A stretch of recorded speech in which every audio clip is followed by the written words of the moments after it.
So this brings me to the whole step family ordeal. I didn't know my stepmother or her children, who were quite younger than me, all that well before they intended to get married, and nor was there any great effort made after the announcement to introduce each other or anything along those lines. So it came time to find a new house. I guess my parents thought it would be a good idea to have a fresh start. My dad had always told me that we'd stay in our old house, and I kind of realized at a certain point that that wasn't going to happen. So when they announced that the house was going to be for sale, I didn't take too happily to that. It had been my home. I didn't want it to change. I was 13 and really wasn't in the mood for any other change than I was going through already. And I tried everything in my power to stop that house from being sold, to stop from moving, to try and stop the events that had already been set in motion. But needless to say, I couldn't stop it. It was something that couldn't be stopped, as much as I wanted it to. So then came the time for the wedding. My father wanted me to be his best man, and I couldn't do it. I couldn't support it. I didn't know the other person well enough, and I didn't want to get into something that was going to be worse. So I simply said no. Flat out, no. And it was one of the first times that I actually stood up and said no, and put my foot down and insisted upon it, rather than just giving in after some argument. So after they got married, we moved in pretty soon thereafter to the new house. There was no sitting down, discussing, and comparing notes as far as rules and other expectations before this or during the moving process or anything. It was simply we moved in together, and that was it. We're all together.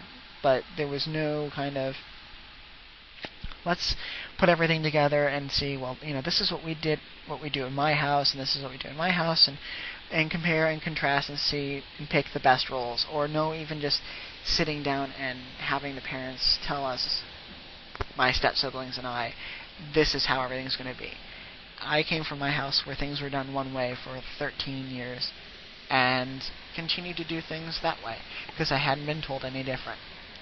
So early on, that was cause for a lot of consternation, because my dad would never be home, and I'd be dealing with my stepmother, who had certain expectations that were never verbalized, and I apparently kept breaking. Now, being 13, and after going through what I've been going through, I didn't want to change. I didn't want to have to deal with any changes, especially changes that no one ever told me were going to happen. So I guess you could say I was an agitator, so to speak.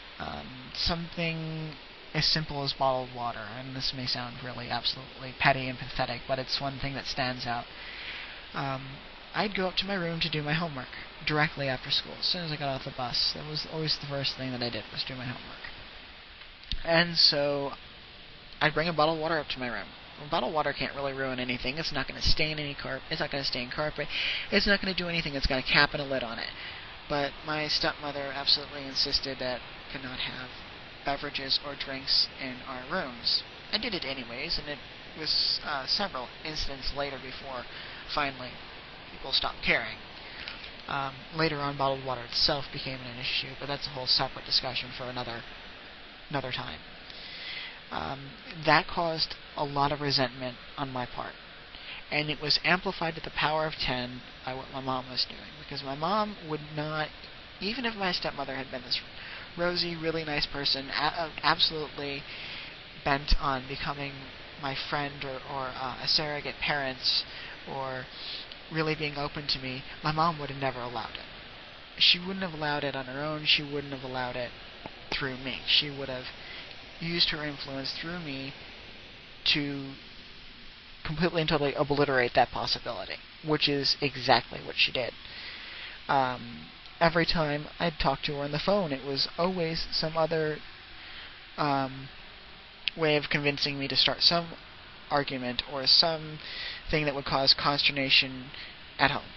And there are so many different events that I don't have time to go into specifics. But she was constantly prodding me, prodding me, prodding me. It was as if she was trying to get me to defend my honor. That's what she kind of made me believe it was, but it wasn't really that. It was something much deeper, much more dear to her that she was trying to use me as an instrument in. So, the relationship with my stepmother suffered. The relationship with my father suffered. Everything here became pretty grim and bleak. Because of what my mom was doing, and also because of the circumstances here. You know, my father and my stepmother, they're not innocent in this. My mom played a huge role in it. I played a role in it being a pawn. And it's something that I regret. It's not something that I'm proud of.